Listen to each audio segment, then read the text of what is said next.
ፍጡር ቤዛ መሆን አይችልም። ይግባችሁ።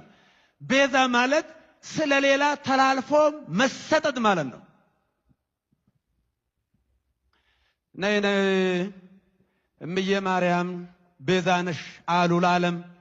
እመቤታችን ቤዛ አይደላችም። ቤዛ ልጇ ነው። አትደንግጡ። ቤዛ ልጇ ነው። ነይ ነይ ቤዛ ነሽ አሉ ለዓለም ተብሎ አይሰበክም። ቤዛ ተቀዳሚ ተከታይ የሌለው አንድ የእግዚአብሔር ልጅ ብቻ ነው። በቅድሚያ ተዋህዶ ልጆች ሁላችሁ እንኳን ሰላም አደረሳችሁ። እንግዲህ እንደሰማችሁት ትንሽ ለጆሮ ጭው የሚያደርግና የሚያስደነግጥ ይሄ በመናፍቃኑ ዘንድ የምንሰማውን ምንፍቅና በእኛም እኛው ቤት ውስጥ ባሉ አባቶች ለዛውም በቤተ ክርስቲያን መድረክ ላይ እንዲህ ያለ የምንፍቅና ንግግር መስማት ትንሽ ያስደነግጣል። እንግዲህ ወደ ሐሳቡ ስንገባ ጳጳሱ ያቀረቡትን ሐሳብ ስንመለከት የመጀመሪያውና አንደኛው ፍጡር ሆኖ ቤዛ የሚባል የለም የሚል ነው። ሁለተኛው ደግሞ ይሄ ብቻ አይደለም፣ ከፍጡራን መካከል የሆነችው ከፍጡራን ሁሉ በላይ በክብሯ ንጽሕት ቅድስት የሆነችው እመቤታችን ቅድስት ድንግል ማርያም ቤዛዊተ ዓለም አትባልም። በቀጥታ ቋንቋ ቤዛ የሚለው ቃል ሊገልጻት አይችልም፣ ለሷ ሊነገርም አይችልም የሚል ነው። እንደውም ጭራሽ ምን ዘምረውንም መዝሙር ጠቅሰው ነው ጭራሽ እንዲህ ብሎ የሚሰብክ የሚዘምር ስህተት ነው ነይ ነይ እምዬ ማርያም ቤዛ ነሽ አሉ ለዓለም የሚለው ምንድነው ስህተቱ ነው? የሐሳቡ ወይም የምንፍቅና ያሰኘው ምንድነው? የመጀመሪያው ስህተት ፍጡር ሆኖ ቤዛ የሚባል የለም። ከዛ ደግሞ ይባስ ብሎ ንጽሕት ድንግል ማርያምን ቤዛዊተ ዓለም አትባልም ማለት ይሄ በጣም ነውርም በጣም ትልቅ ምንፍቅናም ነው። በጣም ስህተት ነው። ገና ሲጀመር የክርስቶስን ቤዛ ኩሉ ዓለም ብለን ጌታችን ኢየሱስ ክርስቶስን ቤዛ የምንልበት አንቀጽና ቅዱሳንን ቤዛ የምንልበት አንቀጽ ቃሉ ቢመሳሰልም ክብርና መጠኑ ይለያያል። ይህን መጀመሪያ ማወቅ ነው። ቤተ ክርስቲያን እመቤታችንን ቤዛዊተ ዓለም ሁሉ ስትል እውነት ጠፍቷት ነው? የክርስቶስን አዳኝነት ለመሸፈን ነው? ቤዛዊተ ኩሉ ዓለም ስትል ቤተ ክርስቲያን አይ እመቤታችንን ተሰቅላ አድናል እያለሽ ነው? እንግዲህ የመጀመሪያው ሐሳብ ስንነሳ ቤዛ ማለት ምን ማለት ነው የሚለው መጀመሪያ ማየት ያስፈልጋል። ቤዛ ማለት ቀጥታ ስንተረጎመው አለቃ ኪዳኑ ልክፍሊፕ ሲፈቱት በገጽ 266 ላይ እንዲህ ይሉታል። ዋጋ፣ ካሳ፣ ለውጥ፣ ምትክ፣ ኃላፊ፣ ዋቢ፣ ዋስ፣ መድህን፣ ተያዥ፣ ጫማ፣ ጥላ፣ ጋሻ ብሎ ይተረጉሙታል። በአጠቃላይ ዋስ ስለ አንድ ስለተጎዳ ስለ አንድ ስለወደቀ አካል ብሎ ራሱን አሳልፎ ካሳ የሚሆን ተላልፎ የሚሰጥ ስለ ዋስ ማለት ነው። ይሄ ነው ቀጥታ ትርጉሙ። ይሄ ሲባል ግን እንደየግዕዙ አገባብ ግን በጣም ይፈታል። እሱም በሌላ ጊዜ ይሰራበታል። ክርስቶስን ቤዛ ስንል ግን እና ደግሞ እመቤታ ቤዛ ስንል ግን ቃል ቢያመሳስለው መጠነ ክብር ግን ይለየዋል። ይሄ ማለት ግን መጠነ ክብር ስለሚለየው ግን እመቤታችን አትባልም የሚል ፍጹም ክህደት ነው። ክርስቶስን ቤዛ የምንለው ምንድን ነው? ከሶስቱ አካል አንዱ አካላዊ ቃል እግዚአብሔር ወልድ ከባህሪ አባቱ ከአብ ከባህሪ ውእቱ ከመንፈስ ቅዱስ ሳይለይ ከምልአትነቱ ሳይጎድል ከርቀትነቱ መግዘፍ ሳያገኘው ፍጹም ሰው ፍጹም አምላክ ሆኖ በተዋህዶ ተገልጾ ስጋውን ቆርሶ ደሙን አፍሶ የመርገምን የፍዳን ድንጋይ አንስቶ ዳግም በአዳም ርግማና ፍዳ ላንጠየቅ ከመርገመ ስጋ ከመርገመ ነፍስ ያዳነን የቤዥን ቤዛ የሆነን ማንም ሊያነሳ ያልቻለውን ድንጋይ ራሱ በራሱ ያነሳልን ስጋና ደሜን ብሉ ጠጡ ብሎ በስጋና በደሙ ድነትና ገንዘብ የሰጠን አንዱ ቤዛቸው ኢየሱስ ክርስቶስ ነው። እውነት ነው። ይሄን ለማንም አንሰጥ። እኛም እመቤታችንን ቤዛዊተ ዓለም ስንል ስጋዋን ቆርሳ ደሟን አፍሳ ሰጣል ብለን ነው አይደለም። ይሄም በደንብ ያውቁታል እርሳቸው። እንኳን እሷ ዮሴፍ መድኃኒት ተብሎ የለ እንዴ? ምን ይደንቃል ይሄ! ዮሴፍ በመጽሐፍ ቅዱስ ውስጥ መድኃኒት ተብሎ ተጠርቷል። እንዲህ ይላል ኦሪት ዘፍጥረት ምዕራፍ 45 ቁጥር 7 ላይ ለወንድሞቹ እንዲህ ይላቸዋል፣ እግዚአብሔርን በምድር ላይ ቅሬታን አስቀርላችሁ ዘንድ በታላቅ መድኃኒት አድናችሁ ዘንድ ከናንተ በፊት ላከኛል። በታላቅ መድኃኒት ዮሴፍ መድኃኒት ተብሏል። እንኳንም እመቤታችን ቤዛ መባል ከትንሹ ስንጀምር በመጽሐፍ ቅዱስ ውስጥ እኮ ገንዘብ ወይም ሀብት ቤዛ ተብሎ ተጠርቷል። ገንዘብ፣ ተራ ገንዘብ፣ ሀብት ቤዛ ተብሏል። ለምሳሌ መጽሐፈ ምሳሌ ምዕራፍ 13 ቁጥር 8 ላይ እንዲህ ይላል፣ ለሰው ነፍስ ቤዛው ሀብቱ ነው ይላል። ምን ማለት ነው ታዲያ? ይሄ ማለት ከእግዚአብሔር ቤዛነት ጋር አስተካከለ አይደለም። በመጽሐፍ ቅዱስ ውስጥ እንዲህ የሚል ቃል ተጽፎ እናገኛለን። ሐዋርያት ሥራ ምዕራፍ 7 ቁጥር 35 ላይ የሐዋርያት ሥራ ምዕራፍ 7 ቁጥር 35 ላይ ይህንንም ሙሴ በቁጥቋጦው በታየው በመልአኩ እጅ እግዚአብሔር ሹምና ቤዛ አድርጎ ላከው ይላል። ሙሴ ቤዛ ተብሏል። ይሄ ማለት ግን ሙሴ ለእስራኤላውያን ቤዛ አድርጎ ተላከ ማለት ግን ስጋውን ቆርሶ ደሙን አፍስሶ ሰጠ ማለት አይደለም። ራሱን እግዚአብሔር አድርጎ በእግዚአብሔር ቦታ ተክቶ ስራ ሰራ ማለት አይደለም። ለዚህ እመቤታችንን እኛ ቤዛ ስንል በክርስቶስ ቦታ እየተካን ነው አይደለም፣ በፍጹም። በመጽሐፍ ቅዱስ ለምሳሌ እንምጣ። ብርሃን ማን ነው? አማኔ ብርሃን ኢየሱስ ክርስቶስ ነው።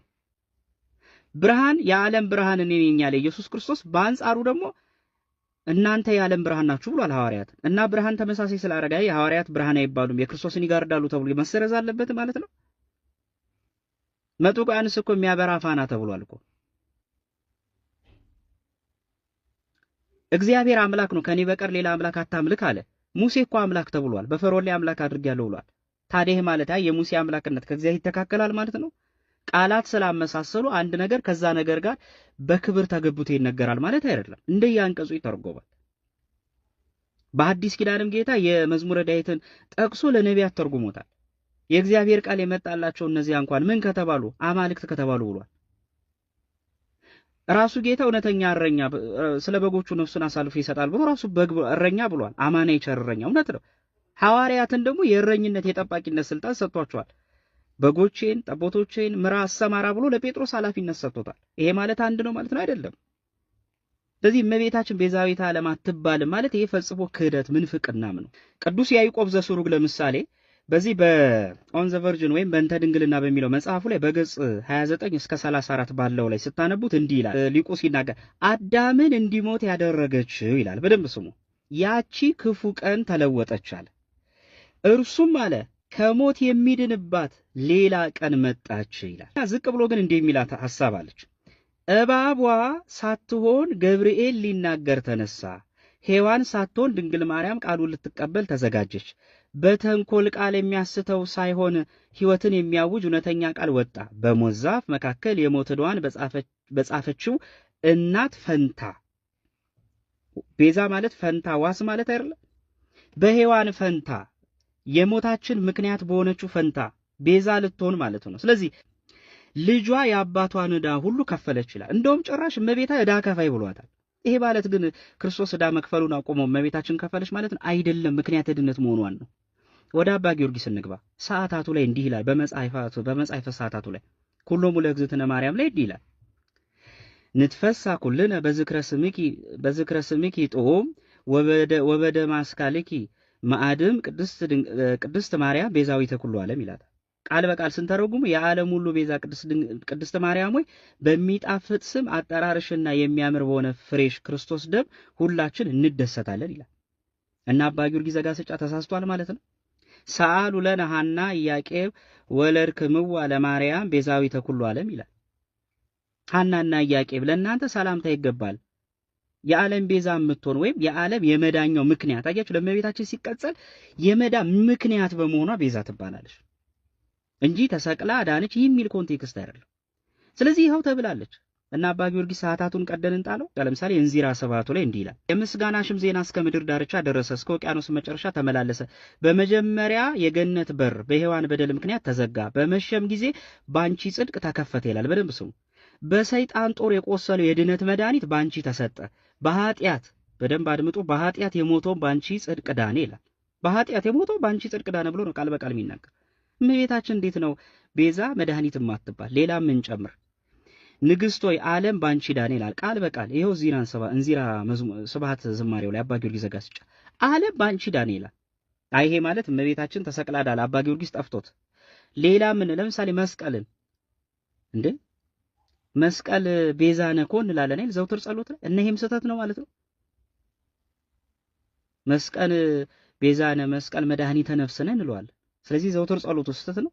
አይ መስቀልን ቤዛ ያልነው የተሰቀለውን ክርስቶስን እየጋረረ ነው። ይሄ አይደለም በፍጹም ምክንያት በመሆኑ ነው። እንዲህ በጣም ብዙ መጥቀስ ይቻላልና ፍጡር መድኃኒት የለም፣ ቤዛ የለም፣ እንደገና ደግሞ ቤዛዊተ ኩሉ ዓለም አትበሉ የሚል ይሄ ራሱ ክደት ነው። ሴት ሱሪ ለብሳ አጭር ቀሚስ ለብሳ እዚህ ብትመጣ ዞር በይ ብሎ ጎትቶ ማውረድ አይደለም። እህቴ መምጣትሽ መልካም ነው፣ ነገር ግን ይህንን አስተካክለሽ ነገ እንድትመለሽ አደራ እንዳትቀሪ፣ የሚያስፈልገውን ነገር ሁሉ አግዛለሁ ብሎ መላክ። በድንጋይ ደብድቦ ማባረር የሚፈልግ ሰው አለ። ይቺ ባለጌ ብሎ ማባረር የሚፈልግ ሰው አለ። አያችሁ ምን ተጠቀመው ቃል? አያችሁ ሰውን የምናባረርበት፣ አያችሁ ሰውን የምንቀበልበት ፈሪሳውያን የሆኑ ሰዎች አሉ። ግብዞች የሆኑ ሰዎች አሉ። ብዙ ሰዎች ከሃይማኖት ርቀዋል። ሌላ በሌላ ግብር የምናውቃት የቡና ቤት ሴት የምንላት ሴት ጧፍ ይዛ ብትመጣ እንዴት ደፍረሽ ቤተክርስቲያን ገባሽ ልንላት እንችላለን። በጣም እኮ አሳዛኝ። እግዚአብሔር የማረውን ሰው ኃጢአቱን እያስታወስን የምናሰቃይ ስንት ሰዎች ነን። እግዚአብሔር ይቅር ያለውን ሰው እግዚአብሔር ኃጢአቱን የሰረዘለትን ሰው እኔና እናንተ እያነበብን የዕዳ ደብዳቤውን እየገለጥን በጣም ስንት ሰው እናሸማቅቃለን። ንስሐ የተገባበትን ኃጢአት እያነሳን እያስታወስን አንተ እኮ እንዲህ ያደረግነን እያልን እየወጋን እያቆሰልን ሰውየውን እንዲያዝን የምናደርግ ስንት ሰዎች ነው? ስንት ሰዎች ነው? የክርስቶስን ቁስል ሁልጊዜ እየቸነከርን የምንኖር፣ እየወጋን የምንኖር፣ ጌታን እየገረፍን የምንኖር፣ ዛሬ መስቀል እንዲሸከም እያደረግን የምንኖር ስንቶቻችን